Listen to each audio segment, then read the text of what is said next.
Hello my friends and welcome to the Romano Report. Today is Wednesday and there are just 13 days to go until the single most important election of our lifetimes, arguably the most important presidential election in all of American history. So please get out and vote. Get out and vote as soon as you can. If you can vote early, vote early. If you can vote in person, vote in person. That is far preferable to voting by mail. But if you must vote by mail, then make sure you follow all the instructions and get your ballot returned as soon as possible. You don't want to take any chance that your ballot gets disqualified. So get out and vote. We can win this election. I believe Kamala Harris will win this election, but only if we all get out and vote. Now I've got a lot to talk about today, including, and this is what I will save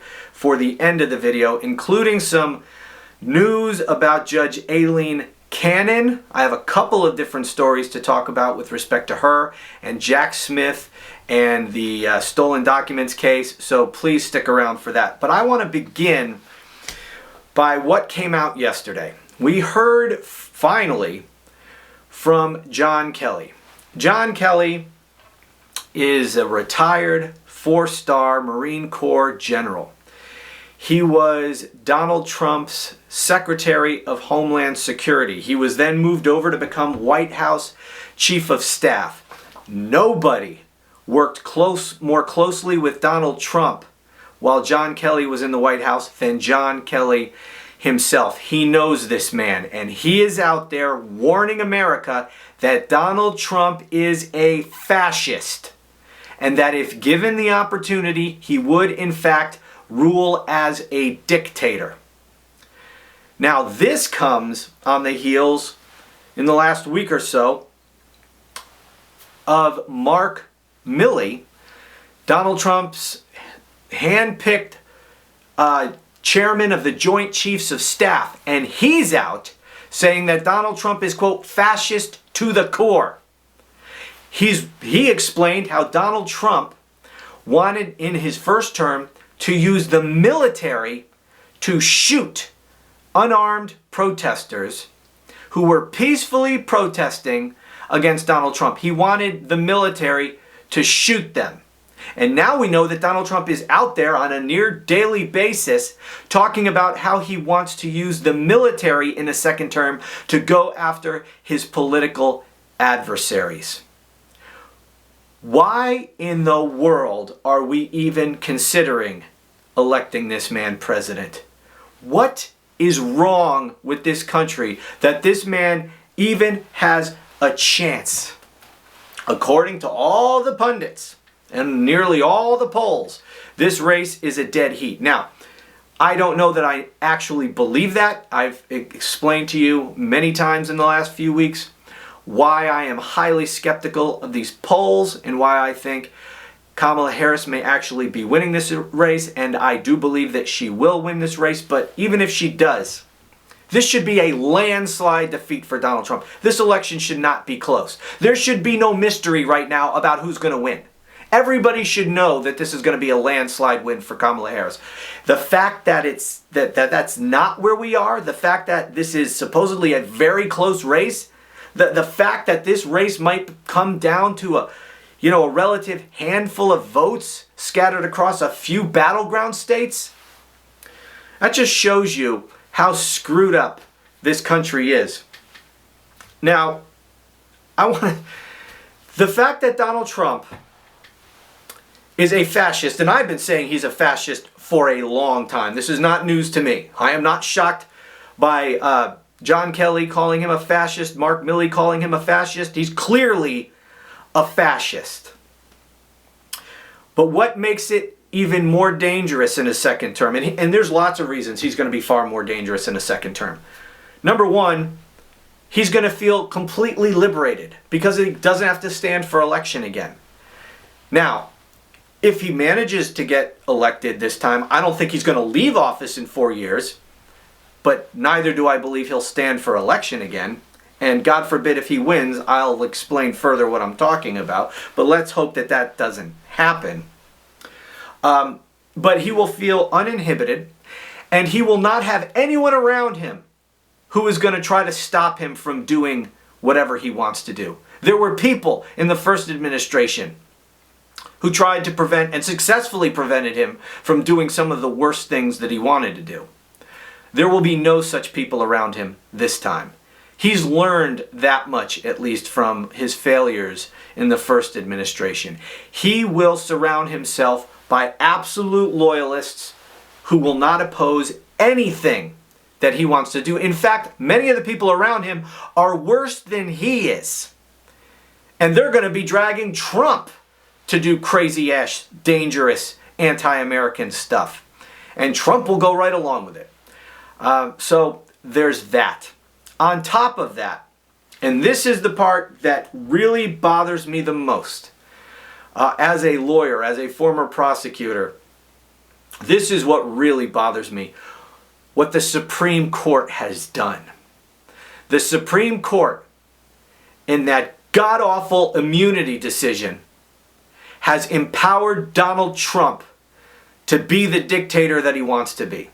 There are no legal guardrails on him anymore. He does not have to fear prosecution for the crimes he commits in office. Now, the Supreme Court did not technically say that the president is immune from committing crimes. Okay, they said that he is immune from anything he does that is a core constitutional function of the president. And then there's other things that are presumptively immune from prosecution. Then there are other things that are personal in nature, not tied to his official duties as president, for which he's not immune at all. So it doesn't on its face give him blanket immunity, but in practice it does. Because the Supreme Court laid out in fine detail exactly how any future president can commit literally any crime that they want to and be completely immune for it. Think about any crime you want to think about. Bribery. Think about murder. Think about the potential of a president ordering the assassination of his political opponents, right? The Supreme Court will tell you, oh, well, we didn't say that that's legal. And no, it's not legal. Assassinating your political opponents does not fall within the duties and responsibilities of President of the United States. So it's therefore not technically immune per this Supreme Court decision. But here's why it is immune, practically speaking. Because the Supreme Court said that nothing that a president says to any member of his administration can be used as evidence against him in a prosecution. Even if he did something illegal, even if he committed a crime, nothing that he says to any member of his administration can be used as evidence against him. Now think practically about how a president might commit a crime. How would a president assassinate a political opponent? Would he do it himself? Would he walk up to a political opponent and shoot him? Of course not. He would order the assassination. What does that mean? He would speak words to somebody. He would tell somebody to shoot someone. That's how an assassination would be ordered. What else would the president have to do? Nothing. That's all he would have to do. As long as he has sycophants willing to carry out that illegal order, that's all he needs to do, is just give the order and that's it. Bada bing, bada boom, the assassination happens. All he did was speak words to somebody. And the Supreme Court has said that nothing that a president says to any member of his administration can be used against him in a criminal prosecution. Therefore, if the president orders the assassination of a political opponent, then practically speaking, he cannot be prosecuted for it because there is no evidence that can be introduced against him. The only evidence in such a crime would be the words that he spoke, the order that he gave. And the Supreme Court said you can't use that. So there can be no prosecution if Donald Trump orders the assassination of a political opponent. And think about all the other crimes that Donald Trump could commit just by ordering other people to commit the crime. Now you might be thinking, well, Mark, Yeah, that might be true, but what about the people who carry out the order? They could be prosecuted, right? So they would refuse because it's illegal and they could be prosecuted. Well, that's maybe true, but guess what the president can and would do? Pardon that person. So all he's got to do is order someone willing to carry out the order to assassinate someone and then just give him a pardon. So that person couldn't be prosecuted. Donald Trump can't be prosecuted. And that could apply to literally any crime you could think of. Think of any crime. Just let your mind run wild. And if you're president, how can you see that those crimes are committed? You just give orders. And none of those orders can be used in a criminal prosecution against you. So practically speaking, a president can commit any crime he wants and never be prosecuted for it. That is what the Supreme Court said. Now Donald Trump, who his former chief of staff and former secretary of Homeland Security and his former chairman of the Joint Chiefs of Staff is telling you, this man is a fascist. This man wants to be a dictator. And now he is armed, thanks to the Supreme Court, with absolute immunity for any crime he wants to commit. While not technically armed with absolute immunity, practically speaking, he absolutely is armed with blanket immunity to commit any crime he wants, including, by the way, committing any crime he wants to commit to try to keep himself in office after the expiration of his 4-year term. So just think about that. If Donald Trump wins and he wants to stay in office for the rest of his life, and he decides, I'm going to commit all kinds of crimes to make sure that I stay in office, I will assassinate political opponents, I will cancel elections, I will assassinate anyone who stands in the way of me trying to cancel a future election, he can use that Supreme Court decision to commit crimes to stay in office for the rest of his life and essentially be dictator for life. That's what the Supreme Court did. That's where we are. That's why this election is and I don't think really it's arguable. I mean, the 1860 election was pretty damn important, but even that doesn't compare, I believe, to this election. This is the single most important election in all of American history. We literally are going to decide in just 13 days whether we will continue as a constitutional republic or will we allow a man into office with the full power of immunity to commit any crimes he wants and who has already promised that he will use the military and any power at his disposal to go against his political enemies. I don't think we can even imagine everything that will be coming down the pike if this man is, God forbid, reelected. So let's hope we don't ever get there. Get out and vote. Make sure it never happens. Okay. Now here is the weird juxtaposition of who this man is. He is both a dangerous man who is an existential threat to the future of this country, while at the same time he is also a buffoon, an utter clown, who is far and away the stupidest person to ever set foot inside the White House. Both of those things exist simultaneously. He is both the greatest threat this country has ever seen to our future, and he is also a buffoonish clown who is dumb beyond description. And to that point, let me show you a video of Donald Trump talking about transgender sex operations in school. Take a look at this. I say reading, writing, and arithmetic. No transgender, no operations. You know, they take your kid. There are some places, your boy leaves the school, comes back, a girl, okay? Without parental consent. What is that all about? That's when they talk about a threat to democracy, they're a threat. Could you imagine, without parental consent? At first, when I was told that was actually happening, I said, it's an exaggeration. No, it happens. It happens. There are areas where it happens. We're not going to let it happen. How in the hell could anyone consider voting for this man?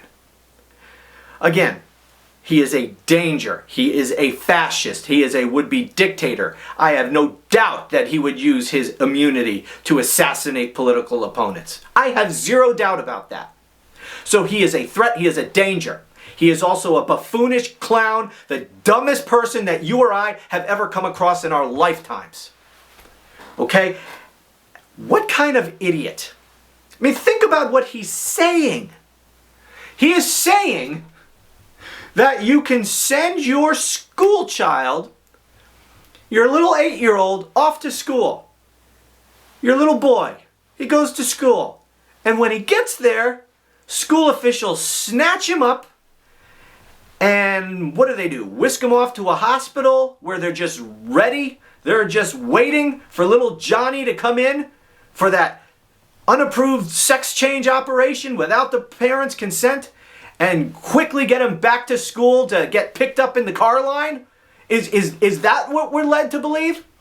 Or maybe they save the time you'd waste on driving him to the hospital. Maybe they've set up a makeshift surgery unit in the cafegimatorium so that, he just walks in and just right into this doorway, straight into the sex change operation, right next to the kids shooting hoops. I mean, how stupid is this? And he says it's really happening. People vote for this idiot. People look at this man and go, yeah, that guy should be president. What the hell is wrong with people? I mean, do his supporters really believe this is happening? I mean, they can't possibly. All right, so they know this is a lie. And yet they vote for this guy. And you know what?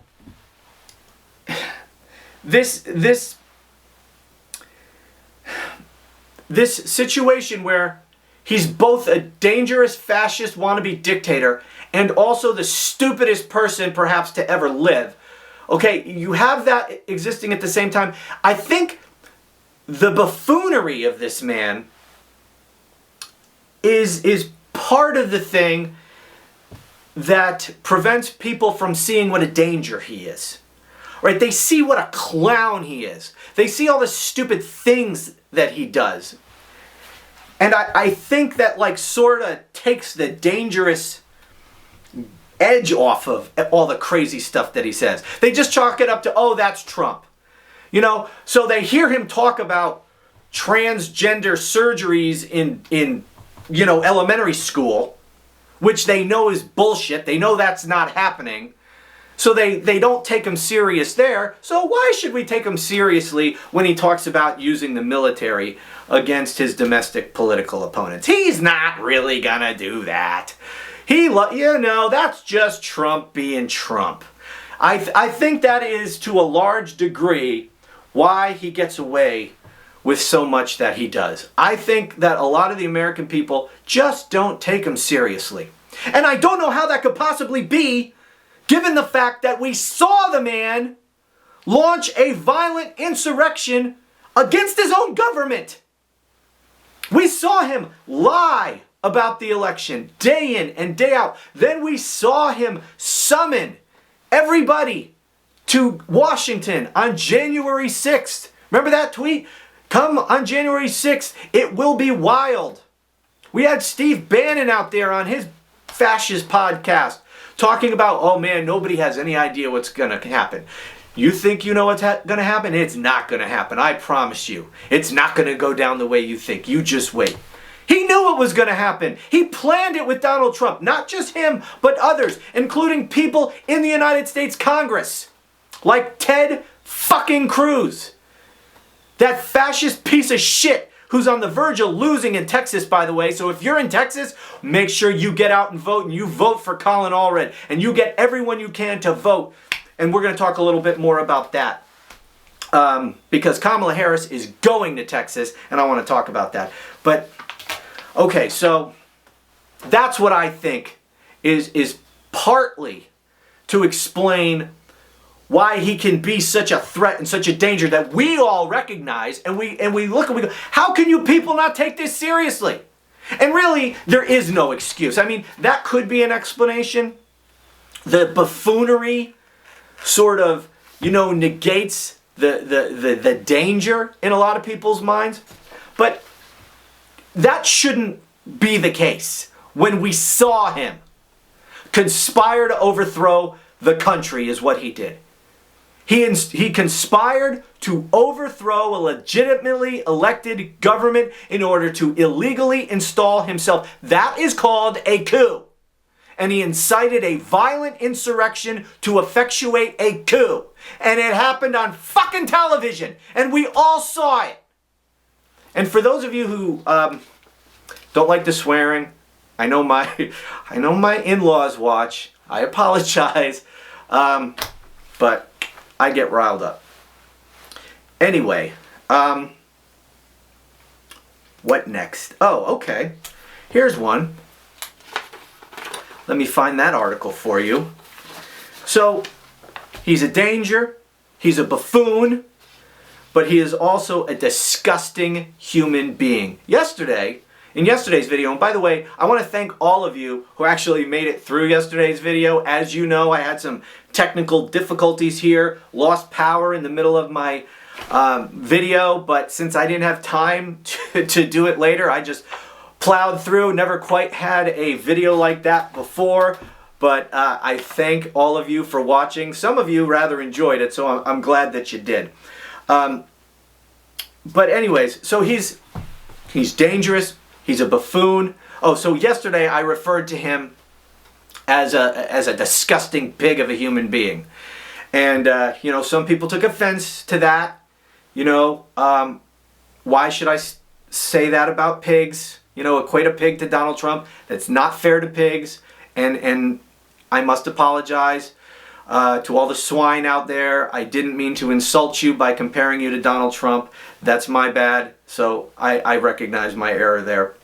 Also, to refer to him as a human being, I guess that's technically true in the biological sense, but it's true only in the biological sense. I mean, it's hard to make an argument that in any other way other than biologically he is a human. So I just wanted to clarify those things. Just a disgusting, evil, vile person and an unrepentant, proud racist. Here we learned yesterday that he referred to a fallen soldier, someone who was murdered by another soldier.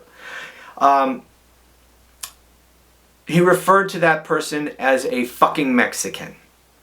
Let me read you this a little bit here, this article. So disgusting. In 2020, then President Donald Trump went into a rage over the price tag for the funeral of a dead soldier he had pledged to pay for.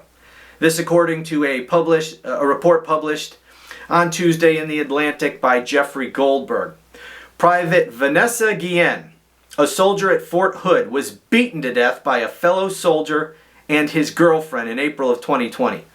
The girlfriend burned Guillen's body, which was discovered buried near the base 2 months later. Trump invited Guillen's family to the White House and pledged to personally help them with the costs. "If I can help you out with the funeral, I'll help. I'll help you with that," he said. "I'll help you out financially. I'll help you." The family attorney, blah, blah, blah, blah, blah, blah, blah, blah. Okay, then less than a month after losing the presidential election, Trump asked how much Guillen's funeral cost. In an Oval Office meeting on December 4th, 2020, officials gathered to discuss a separate national security issue. Toward the end of the discussion, Trump asked for an update on the McCarthy investigation, blah, blah, blah, blah, blah. At a certain point, according to two people present at the meeting, Trump asked, did they bill us for the funeral? What did it cost? According to attendees and to contemporaneous notes of the meeting taken by a participant, an aide answered, "Yes, we received a bill. The funeral cost $60,000. Trump became angry. "It doesn't cost $60,000 to bury a fucking Mexican." He turned to his chief of staff, Mark Meadows, and issued an order. don't pay it. That is Donald Trump. That is the man who the pundits and the fucking polls are telling us is gaining with Hispanic Americans, is gaining with the Latino vote. Doesn't cost $60,000 to bury a fucking Mexican. That's how he viewed that fallen soldier. A soldier who died under his command at Fort Hood, murdered while serving our country. To Donald Trump, she's just a fucking Mexican. That's the man. That's the man that's tied in the polls right now. That's the man that this country might actually elect. A man who most of the people who worked with him won't endorse him. Who the people who worked most closely with him call him a fascist and a wannabe dictator. An abject racist. That's the man who the pundits tell us is very likely to win this race, or has a 50-50 chance at worst of winning this race, that all the polls are tied. People in the swing states are wringing their hands. Who should we vote for? A normal Democrat? A former prosecutor, district attorney, attorney general, United States senator, vice president? Never been charged with a crime, unlike Donald Trump? Indicted 4 times? He's been convicted 34 times. He raped a woman? Oh, you have a hard time deciding between him and Kamala Harris? You freaking kidding me? How could anyone, period, vote for this man? But then how can you, as a Latino, even consider voting for him when you see what he thinks of you? You're just fucking Mexicans to him. Makes me absolutely disgusted. Absolutely freaking disgusted. All right, there was something else here. Let's move on. Why don't we talk about some good news? Some good news for Kamala Harris. Because, I don't buy these polls. I just don't. Now, the race is way too close. This should be a landslide defeat of Donald Trump. But I don't think the polls are as close as they are. And by the way, keep in mind, right? Say that a poll says it's tied. Say it's an exact tie. Heard something over there. Say it's a tie. And the poll has a margin of error of 5 points.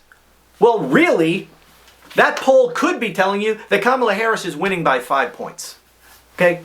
That's what that poll, within the margin of error, that could be the case. She could actually be up 5%. But anyway, I don't believe these polls. I could be wrong. Maybe all these polls are accurate. And it would be the first time that they were accurate since I don't know how long. Okay, they're always freaking wrong. Sometimes they're more wrong than others, but they're never dead on the money. Just generally speaking. Once in a single poll here or there might get it. But generally speaking, all the polls generally say the same thing, and they're almost always wrong. And they're probably wrong here. And there's a lot of reasons to think they're more wrong in this election than they have been in recent elections. And there's a lot of things to point to. And we've talked about some of those. Here's one. We got this information yesterday. Kamala Harris has received contributions. Well, let me put it this way. First let's do how much she's raised. $220 million in September alone, Kamala Harris raised. Donald Trump, in the month of September, $63 million. So if I were to just give you that information, if I say in 1 month, one candidate raised more than $220 million, I think it was just about $222 million. The other candidate only raised $63 million. Who do you think is going to win the race? What would you say? Pretty obvious, right? The one who raised more money probably has more support. That person is likely to win, right? But no, the one who gets outraised 3-1, he's going to win. Or it's tied. How does that make any freaking sense? It doesn't. Put it on top of that. Let's talk further about the fundraising. So that's the raw dollars. And by the way, in the previous 2 months previous to that, so August and July when she got in the race, she raised over $1 billion Same time period, Donald Trump, about 300 million. 3-1. Again, Kamala Harris has been consistently outraising Donald Trump 3-1. But they're tied. They have the same level of support, right? One person gets 3 times the amount of money as the other, but it's the same level of support, right? Bullshit. But who knows? What do I know? But on top of that, what about individual donors? Who has more individual donors? That's just raw numbers, how much money they raised. That doesn't tell you how many donors, right? Okay, well this tells us how many donors. Overall, Harris has received contributions from 4.9 million donors since entering the presidential race on July 21. More than 3 times as many as her Republican rivals, 1.37 million in the same time period. So it's 3 times as much money and 3 times as many donors. Then again, what would you think if I just told you one candidate, 4.9 million people donated to that candidate, and the other candidate, only 1.3 million donated to that candidate? Who would you think would win? If you had to guess. You just had to spitball it. Who would you think would win? The one with 4.9 million donors or the one with 1.37 million donors? But again, it's tied. And Trump's going to win. And we're all going to shit our pants in fear because Donald Trump's on the verge of winning. I'm sorry, it's hard to believe. Okay, so there's that. Okay, covered this. I said that Kamala Harris is going to be in Texas. Let me read you this from the Texas Tribune. Vice President Kamala Harris is heading to Houston on Friday with U.S. Representative Colin Allred, the Dallas Democrat challenging piece of shit Republican U.S. Senator Ted Cruz for a rally that will mark the duo's fortune. Blah, blah, blah. The surprise visit, Harris's first trip to Texas since she officially clinched the Democratic presidential nomination more than 2 months ago, comes in the closing. Blah, blah, blah. Her appearance with Allred signals national Democrats' renewed interest in the Texas Senate race, which Democrats see is one of their few viable options to pick up a seat in the upper chamber. Okay, so this is important for a couple of reasons. Is my camera still freaking recording? Yes, it is. Okay, I don't know what it's doing there. So this is important for 2 reasons. One, it shows how much Democrats think we can pick off Ted Cruz. For a good month at least now, and I've reported on this several times.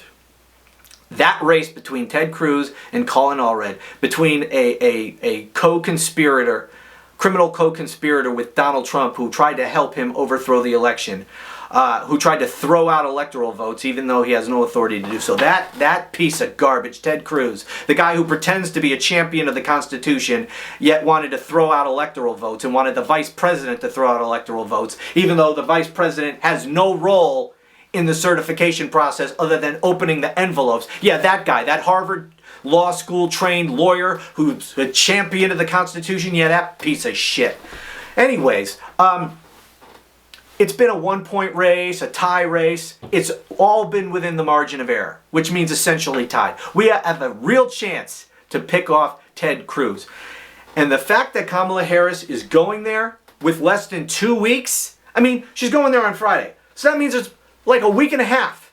By the time she goes there on Friday, a week and a half until Election Day. And she's going to Texas? That shows you how important it is to beat Ted Cruz and that we have a real shot. Here's what else it makes me wonder. Do they think that she might have a chance to win Texas? Because as important as beating Ted Cruz is, let's face it, if this is a dead heat race, right? If this is a situation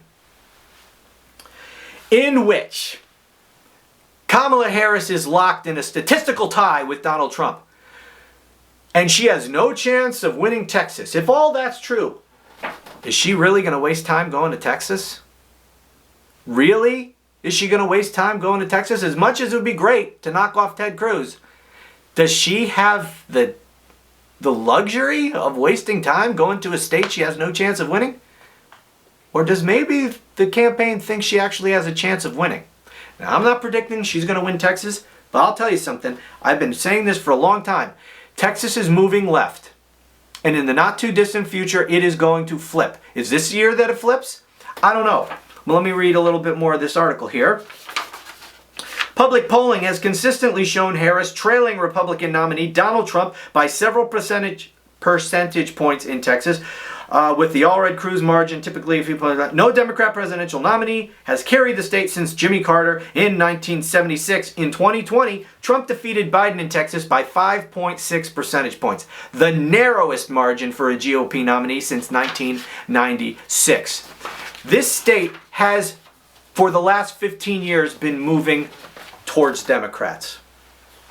In fact, over the last several elections, Republicans have lost 3 percentage points on their margin of victory at the presidential race. 3 points, about 3 points. Every 4 years, Republicans lose 3 points. Last time it was, what did I say, 5.6? You take out 3 points. This year, if the trend continues, you're down to 2.6. What if that's really the state of the race? That Donald Trump is maybe up by 2.6 points? Guess what? If this is a big turnout election, we can make up that 2.6 points. Okay? If it's that close, 2.6 points, that's a race we can win. We can win it this year. Now, is it actually that close? I don't know. But makes you wonder, why is she going there when she's got other states that she could be spending her time in? Just something to consider. Now, here's some more. Religious vote is waning, and that could spell trouble for Donald Trump. Oh, so sad. About 102 million people of faith, including 32 million self-identified Christians who regularly attend church, are likely to abstain from voting in November, according to a new study from the Arizona Christian University. Many blah, blah, blah, blah. The ACU indicates that enthusiasm for this election among people of faith, defined as someone who blah, blah, blah, is lower than usual and much lower than in 2020, with 57% of respondents offering dislike for both former President Trump and Vice President Harris. There was some indication that this drop-off in enthusiasm from Trump's faithful fans was possible.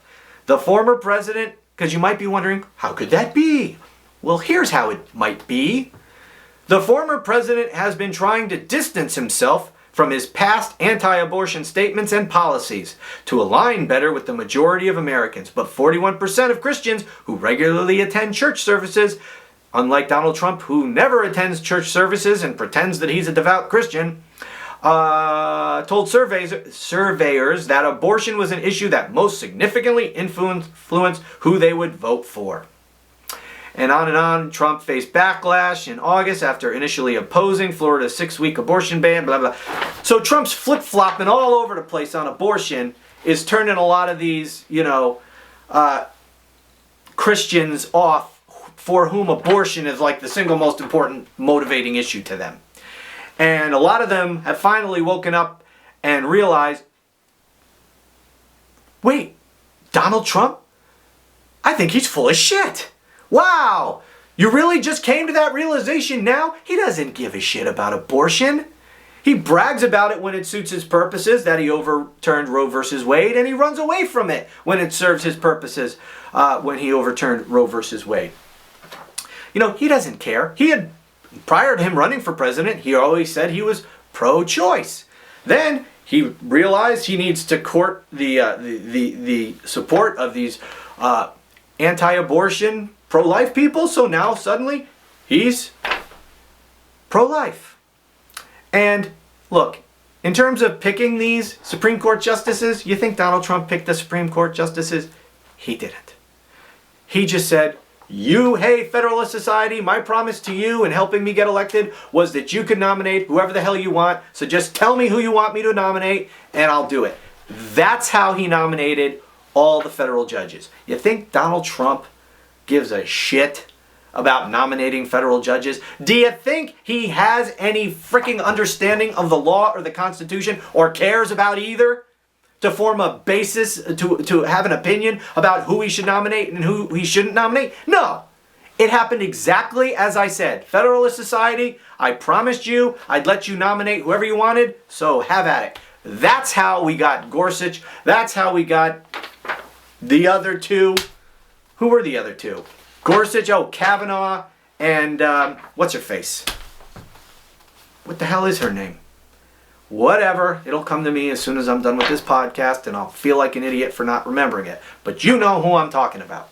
So that's how we got those people. Okay, so you got problems, potentially losing some religious support for, his lack of trustworthiness on this issue, is flip-flopping all over the place. So you got that. Then we've got this losing support among one of his core groups, which I told you about the other day, so I won't really get into this too much, non-college whites. Now, he's still winning this overwhelmingly. By 27 points, he's winning non-college whites. But that's down from 33 points in 2016 and 31 points in 2020. And non-college whites is a huge group of people. And to drop from 31 to 27 points, that's a 4-point drop from 2020 among that group, a really big group, that could hurt, especially in those Rust Belt states where the non-college white population is higher than in most other states. So keep an eye on that. Okay, now what the hell is my camera doing? Okay, I think I'm good. Now let's end with this, because this really ticks me off. Judge who tossed Trump's classified documents case is on a list of proposed candidates for Attorney General. A proposed personnel roster circulating within Donald Trump's campaign and transition operations lists Aileen Cannon, however the hell you say her name, the corrupt judge who threw out the Trump's classified documents case. She's on that list as a possible candidate for Attorney General. Multiple sources familiar with the matter have told ABC News. Cannon's name appears on a document reviewed by ABC News titled, quote, Transition Planning, Legal Principles, unquote, which lists potential staffing for the White House Counsel's Office, the Department of Justice, the FBI, and the U.S. Attorney's offices, as well as blah, blah, blah, blah, blah. So there you have a judge who is overseeing one of his criminal trials, included on a list of people that he wants in his administration, and he wants her for Attorney General. Now remember, this is a man who is promising to use the Department of Justice to go after political opponents. And so if you're going to do that, you need a corrupt political hack who will do your bidding as Attorney General. Who better than Judge Aileen Cannon, who has done her best to act as a Trump political hack doing his bidding, while she is a trial judge sitting, supposedly unbiased, impartial trial judge sitting over his trial. Now, she has already been overturned twice on ridiculous rulings she has made in Donald Trump's favor, and she is currently being appealed for her dismissal, outright dismissal of the charges against Donald Trump. She dismissed the indictment on the grounds that Jack Smith was unconstitutionally appointed, that the entire independent counsel statute is unconstitutional. That is currently on appeal. Despite the fact that this issue has long been settled, even at the Supreme Court, the independent counsel statute is constitutional. And, what the hell? I'm going to go ahead and explain to you real quickly why she says it's unconstitutional. She says it's unconstitutional because it should have required Senate confirmation. Because it is not an inferior officer. Okay, so any officer, any primary officer of these executive branch departments must get Senate confirmation. Jack Smith was not. But that is freaking ridiculous because he is an inferior officer. He reports to the Attorney General. He needs the Attorney General's permission to do pretty much anything he needs to do in that case. That's how the independent counsel statute is written, specifically describing it as an inferior officer, which means it does not require Senate confirmation. This is just such an outrageous decision. It is just ridiculous on its face. It is going to be overturned in the 11th Circuit Court of Appeals, which brings me to what really bothers me about this. Jack Smith's office. Remember that guy who was hiding in the bushes at the Mar-a-Lago golf course and he was arrested for attempted assassination? Now, I don't think he was actually charged with attempted assassination. I don't know what he was actually charged with. I mean, he never took a shot. He was just hiding in the bushes. That doesn't quite meet the legal test for attempted assassination. But whatever the hell he's charged with, guess where his case ended up? In front of Judge Aileen Cannon. And he wisely, or his defense attorneys wisely, filed a motion to have Judge Aileen Cannon recused from the case. Because she's clearly biased in anything having to do with Donald Trump. And here Donald Trump was the intended victim. So Donald Trump is going to be featured prominently in that trial. So the lawyers say, look, she can't be impartial when it comes to Donald Trump. She needs to recuse herself. And guess what Jack Smith's office said? He opposed it. He opposed the motion for recusal, saying, no, there's no basis upon which to recuse her from this case. Now, here's why that is such a freaking problem and why it bothers me so damn much. Because in the stolen documents case that Jack Smith's office is appealing, we have an opportunity at the 11th Circuit Court of Appeals to have her removed from that case. And she should be removed from that case. Now, Jack Smith hasn't specifically, what is it doing? I need to learn this camera better. I apologize. It's flashing all kinds of stuff at me and it's very distracting. Anyways, Jack Smith hasn't yet asked the 11th Circuit to remove her from the case, but he doesn't have to ask her. They can do that on their own. And there's also amicus briefs that have been filed that specifically do ask the court to remove Aileen Cannon from the case. So I hope that's what happens. But let's assume that Jack Smith does ask the 11th Circuit to remove her from the case. What do you think the 11th Circuit is going to ask him during oral arguments?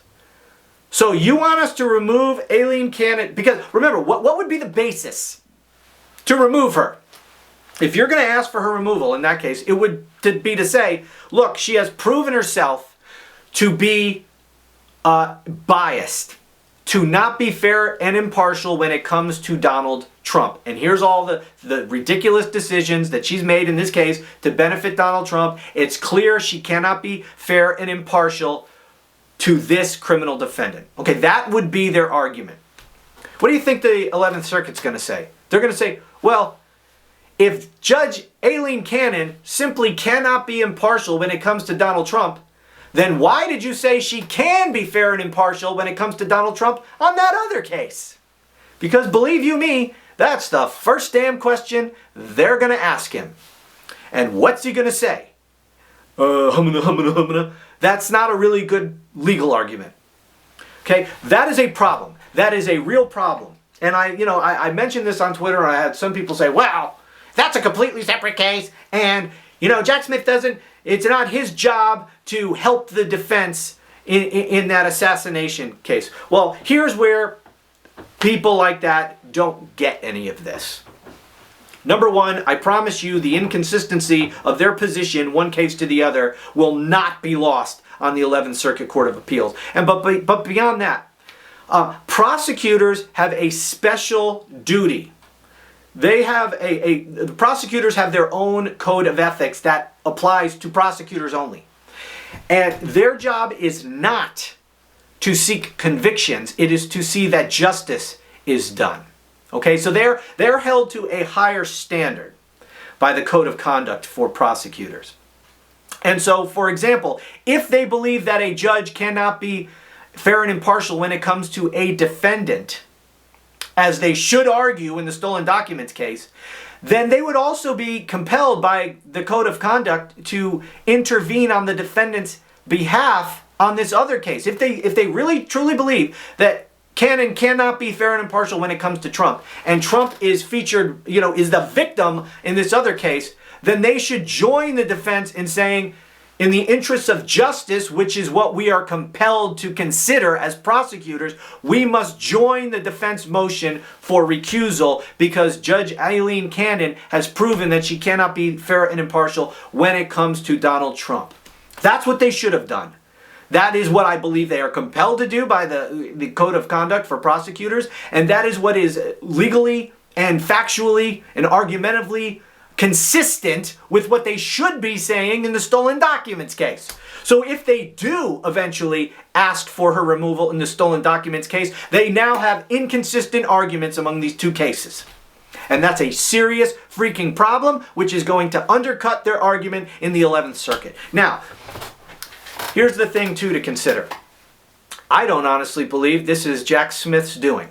If I had to guess, this has the fingerprints of Merrick Garland all over it. The single worst attorney general in all of American history. Merrick Garland. Because trying to get a judge removed from a case is such a big deal that he would have to get permission from either the attorney general or the deputy attorney general overseeing the criminal division. Okay? He would have to get the go-ahead. And really, anything having to do with the Trump prosecution would have to get a go-ahead from Merrick Garland. Because the head of the criminal division isn't going to do this on their own either. They're going to get they're going to get the okay from Merrick Garland. So this is a Merrick Garland thing, if I had to guess. And I think, just judging by the way Merrick Garland has conducted this entire thing from the beginning, he said, no. Yeah, I don't even remember what the guy sounds like, but I wish I could do like a little Weasley wimp voice. I wish I could do impressions. This podcast would be so much better. Anyways, I just picture him in his most soft-spoken little wimpy voice that he doesn't want to do that. It'll look bad. It'll look political if we intervene and try to get her removed from the case. Garland, she just dismissed the entire freaking indictment, saying that the special counsel's unconstitutional, which is absurd, and you're not going to ask her to be removed from the case? No, that would be political. I don't want to look political, and Republicans will say bad things about me, so I'm not going to do that. That's what I think happened. Anyway, so that's where we are.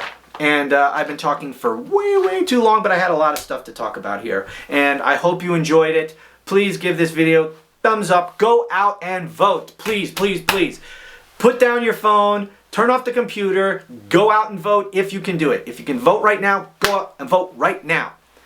And get as many people to do so as possible. We only got 13 days literally to save this country. That's where we're at. So please get out and vote. But I thank you so much for watching. I'm going to be here again tomorrow. I hope you will be too. Please subscribe, turn on notifications so you don't miss anything. And I'll talk to you again soon.